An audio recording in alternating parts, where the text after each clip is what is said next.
Alhamdulillah ala ifdalih, wa syukru lahu ala nawalih, wassalatu wassalamu ala khairi khalqih wa a'azzi ibadih, sayyidina wa maulana Muhammadin wa ala alihi wa sahbihi wa man nahja nahjahu ila yaumi liqa'ih, amma ba'd. Yang sama-sama kita muliakan para guru, para kiai asatidah. Kita doakan guru-guru kita selalu dalam lindungan Allah Subhanahu wa taala. Kita hormati keluarga besar almarhum Bapak almarhum Ibu Hajah Sri Suparti binti Parto Sudarmo. Dan kita doakan almarhumah mudah-mudahan diampuni segala dosanya, diterima segala amal ibadahnya, dan mudah-mudahan kuburnya dijadikan raudhah min riyadil jannah. Kemudian keluarga yang ditinggalkan mudah-mudahan diberikan kesabaran, diberikan kekuatan, dan mudah-mudahan bisa melanjutkan kebaikan-kebaikan yang disukai oleh almarhumah. Amin, amin. Lalu selanjutnya yang saya hormati para tokoh masyarakat, para undangan, dan wabil khusus sahabat-sahabat saya, Bapak Haji Ari Gunawan Murtomo, kemudian Bapak Haji Sugihadi, dan juga para tokoh yang lainnya. Alhamdulillah kita bisa memenuhi undangan dari keluarga besar Ibu Hajah Sri Suparti binti Parto Sudarmo yang pada hari ini nujuh hari. Sekilas saya ingin sampaikan bahwa nujuh hari seperti ini bukan tradisi. Nujuh hari seperti ini bukan budaya. Karena kalau tradisi, kalau budaya nggak ada pahalanya. Tapi kalau kita niatkan ibadah, maka itu baru berpahala. Hanya saja, kalau memang itu ibadah, mana dalilnya, mana dasarnya, apakah ada dicontohkan oleh Nabi ataupun oleh para sahabat. Nah, saya ingin sampaikan bahwa di dalam kitab Al-Hawi Lil Fatawa karya Al-Imam Jalaluddin Suyuti, beliau mengutip pendapat dari Imam Tawus. Imam Tawus ini perlu saya sampaikan, beliau adalah tabi'in. Tabi'in muridnya para sahabat. Jadi linknya itu sangat dekat dengan Rasulullah. Karena guru beliau adalah sahabat, dan di dalam riwayat disebutkan Imam Tawus ini berjumpa dengan 80 orang sahabat. Ini perlu saya sampaikan supaya bapak-bapak, ibu-ibu yang hadir di sini yakin. Nah, Imam Tawus meninggal keluarga para sahabat, baik orang tuanya, suami atau istri atau anak dan lain sebagainya. Maka para sahabat itu selama 7 hari berturut-turut mengundang tetangganya dan kemudian bersedekah makanan atas nama almarhum dan almarhumah. Nah, saya tanya, kira-kira acara kita sama nggak sama itu? Sama nggak? Sama nggak? Berarti bisa nggak kita niatkan ini ibadah? Bisa apa enggak? Kalau ada yang bilang bid'ah bagaimana? Lanjut apa terus? Lanjut apa terus? Lanjut terus sama. Betul nggak? Lanjut apa terus? Terus apa lanjut? Lanjut terus maksudnya. Orang mau bilang bid'ah silahkan. Anda nggak usah. Kalau kita, insya Allah orang tua meninggal, keluarga meninggal, 7 hari kita laksanakan. Cuman kalau di Indonesia ada modifikasi sedikit, betul nggak? Di Indonesia hari pertama tasakuran, apa namanya? Selamatan. Hari ketiga selamatan. Kemudian hari ketujuh baru begitu ya? Yeah. Ada juga yang dari hari pertama sampai hari ketujuh selamatan tuh seminggu full. Nah, itu juga salah satu yang dilaksanakan oleh para sahabat. Tapi jangan dipaksakan hadirin sekalian. Kalau dipaksakan justru menjadi amal yang menjadi beban, ya, tidak bagus nantinya. Bagi yang mampu dari hari pertama sampai hari ketujuh bersedekah makanan untuk almarhum atau almarhumah. Karena itu insya Allah hari ini almarhumah Ibu Hajah Sri Suparti insya Allah berbahagia. Amin. Saya tanya anak-anaknya, gimana bahagiain ibu sekarang? Mau dikasih mobil? Tak bisa. Mau ditransfer uang? Bisa. Tak bisa. Mau apa lagi? Mau diajak keliling luar negeri? Udah gak bisa. Satu-satunya cara ya seperti ini.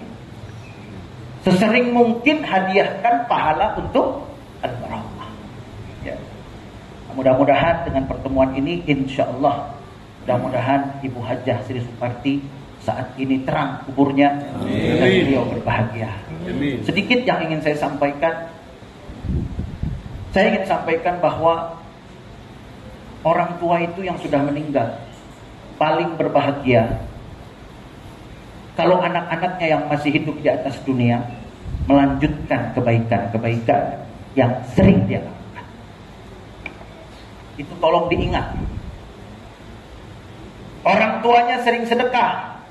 Kalau betul-betul sayang sama orang tuanya, meninggal orang tuanya, anaknya rajin sedekah. Orang tuanya sayang dengan para ulama, dekat dengan para ulama umpamanya. Maka kalau anak-anaknya betul-betul cinta kepada orang tuanya, betul-betul ingin membahagiakan pada orang tuanya, dia juga melakukan hal yang sama.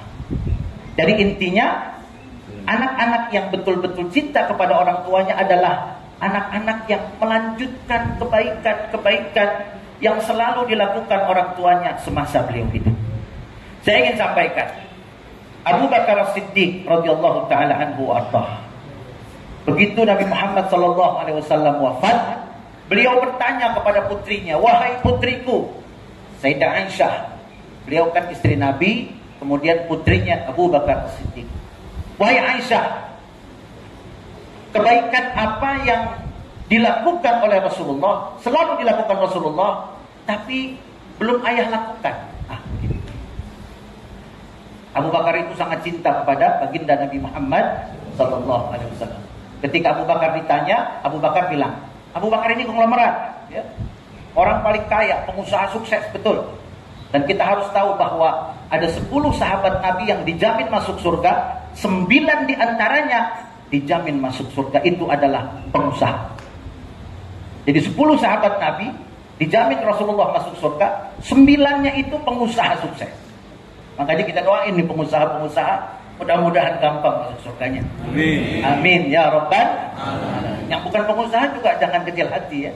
Mudah-mudahan kita semua rame-rame masuk surga. Amin. Amin. Kita lanjutkan. Abu Bakar Siddiq bertanya kepada Aisyah, "Wahai Aisyah, apa kebaikan yang dilakukan Rasul belum aku lakukan?" Begitu. Ditanya betul itu oleh Abu Bakar. Rasulullah sudah wafat. Kata Aisyah, "Kayaknya hampir semua ayah sudah melakukan semua kebaikan yang selalu dilakukan Rasul selama hidup baginda Nabi. Cuma kalau nggak salah ada satu yang ayah belum lakukan." Apa itu? Nyuapin pengemis tuh.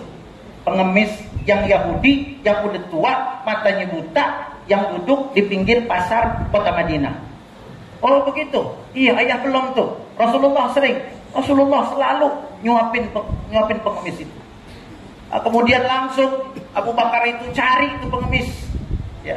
Abu Bakar cari pengemis itu bukan apa-apa, karena saking cintanya kepada baginda Nabi Muhammad sallallahu alaihi wasallam. Dia nggak mau kebiasaan kebaikan yang beliau lakukan tidak diteruskan oleh beliau.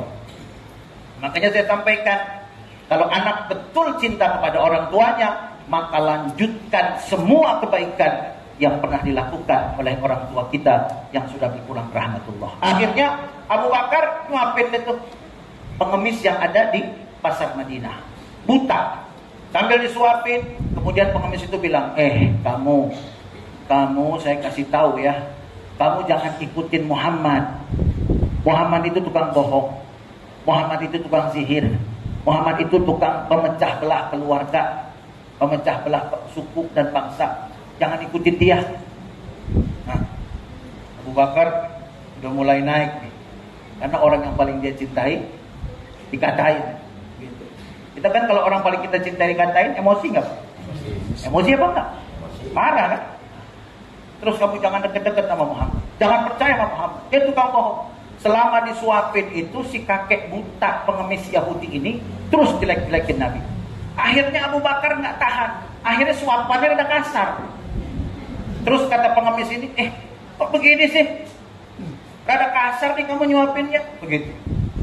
Kira-kira kalau bapak-bapak, ibu-ibu nyuapin orang buta begitu, udah tua, ya, agamanya Yahudi, terus orang tua bapak ibu dikatain, kira-kira yang masuk ke mulutnya makanan apa sendoknya? Hah? Makanan apa sendoknya? Tuh. Betul kan? Ini orang paling dicintainya dijelek-jelekin. Tapi Abu Bakar nahan emosi, nggak bisa, gemeteran, akhirnya tahu nih kakek. Karena orang buta itu kan lebih sensitif panca indera yang lainnya. Kamu bukan yang biasa nyuapin saya. Emang benar, kata Abu Bakar.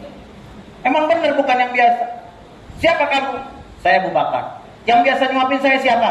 Muhammad. Asyhadu an la ilaha illallah wa asyhadu anna Muhammadan Rasulullah. Dikasih tahu sama Abu Bakar bahwa baginda Nabi sudah meninggal, dan ternyata Nabi Muhammad yang setiap hari menyuapinya, maka tidak tahan hati sang pengemis Yahudi.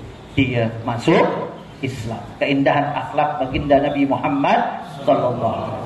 Karena itu pada keluarga saya berpesan, di dalam hadis juga disebutkan ada 5 hal yang menjadi tanda bakti seorang anak setelah orang tuanya meninggal. Namun cukup saya tekankan satu, lanjutkan kebaikan-kebaikan yang selalu dilakukan oleh almarhumah sepanjang hidup beliau. Hanya dengan cara itu anak-anaknya akan mampu membahagiakan almarhumah. Dan mudah-mudahan kita semua juga bisa mengamalkan hal yang sama. Insyaallah. Bismillahirrahmanirrahim. Alhamdulillahirabbil alamin. Allahumma salli ala sayyidina Muhammad wa ala ali sayyidina Muhammad. Allahumma awsil thawaba ma qara'nahu min al-Qur'anil azim. Wa ma halalnahu min la ilaha illallah. Wa ma sabahnahu min subhanallah wa bihamdih. Wa ma sallainahu ala sayyidina wa maulana Muhammadin sallallahu alaihi wasallam fi hadzal baitil mubarak hadiyatan minna wasilah wa rahmatan min mawahibi fadlika nazilah wa barakatan syamilah ila hadratin Nabi Muhammadin sallallahu alaihi wasallam thumma li ikhwanihi minal anbiya'i wal mursalin wal malaikatil muqarrabin was sahabati ajma'in wa tabi'in wa tabi'in tabi'in wa man tabi'ahum bi ihsanin ila yaumiddin. ثم إلى أرواح آبائنا وأمهاتنا وأجدادنا وجداتنا وذوي الحقوق علينا أجمعين وجميع إخوتنا في الدين خصوصا إلى روح المرحوم Bapak Haji Joko Mulyono bin Haji Sumardi Marto Darsono. ثم إلى المرحومة Ibu Hajjah Sri Suparti binti Parto Sudarmo, almarhumah Ibu Hajjah Dalijem binti Pawiro Dikromo, almarhum Bapak Haji Partin Parto Sudarmo bin Suwirojo, almarhum Bapak dan Ibu Pawiro Dikromo, almarhum Bapak dan Ibu Joyo Dikromo, almarhum Mbah Tabi, almarhum Bapak dan Ibu Kertowirjo, almarhum Bapak dan Ibu Suwirjo, almarhumah Ibu Wagiem binti Pawiro Dikromo, almarhum Bapak Pademo Wisoto, almarhum Suryono bin Parto Sudarmo, almarhum Suryanto bin Parto Sudarmo, almarhum Abdullah bin Harto Sudino, almarhum Selasa Kliwon bin Harto Sudino, almarhumah Yayu Sri Rahayu binti Mitro Diharjo, almarhum Mas Riyanto bin Parto Sudarmo, almarhumah Mbak Indratinah binti Dalimin, almarhumah Bapak Harto Sudino bin Fulan, almarhumah Bapak Ramlan Marti Raharjo bin Pawiro Dikromo, almarhumah Ibu Hajjah Sumarni binti Fulan, almarhum Pak Dewiro bin Fulan, almarhum Bapak dan Ibu Pademo binti Fulan, almarhum Bapak dan Ibu Wongso binti Fulan, almarhum Bapak Haji Sumardi Marto Darsono bin Fulan, almarhumah Ibu Hajjah Sulastri binti Sastro Darsono, almarhum Bapak dan Ibu Prawiro Darsono binti Fulan, almarhum Bapak dan Ibu Sastro Darsono binti Fulan, almarhumah Eyang Putri Sri Sayakti binti Fulan, almarhumah Eyang Putri Supeni binti Fulan, almarhumah Eyang Putri Sri Yati binti Fulan, almarhum Kiai Haji Muhammad Kharib bin Fulan, almarhum Kiai Haji Suradrono bin Fulan, almarhum Kiai Haji Muhammad Yahya bin Fulan, almarhum Bapak Subali Wignyo Prasonto bin Fulan, almarhum Bapak Muhadi bin Fulan, almarhum Bapak Jumadi Darsono bin Sastro Darsono, almarhum Bapak Joko Edi Sutarjo bin Fulan, almarhumah Hajjah Fatimah binti Fulan, almarhum Bapak Muhammad Bakri bin Fulan, almarhum Bapak Muhammad Nasir bin Fulan, almarhum Bapak Sarjono bin Fulan, almarhum Bapak Suparman Hadi Sasmito bin Admo, almarhumah Ibu Sulamti binti Salam Suto Taruno, almarhum Bapak Sumardiono bin Sastro Alidon, almarhum Bapak Joko Haryanto bin Mardi Ramlan, almarhum Bapak Sumanto bin Fulan, almarhum Bapak Mitro Diharjo bin Fulan, almarhum Bapak Teguh Iman Purwito bin Derajat Suwando, almarhum Bapak Widarno bin Harto Sudino, almarhum Bapak Teguh Muljono bin Padmo Wisoto, almarhumah Mbak Aminah binti Fulan, almarhumah Ibu Sri Sayakti binti Fulan. Ala anna Allah yaj'al hadha hifazan lahum minal adab, yaj'al hadha hijaban lahum minan nar.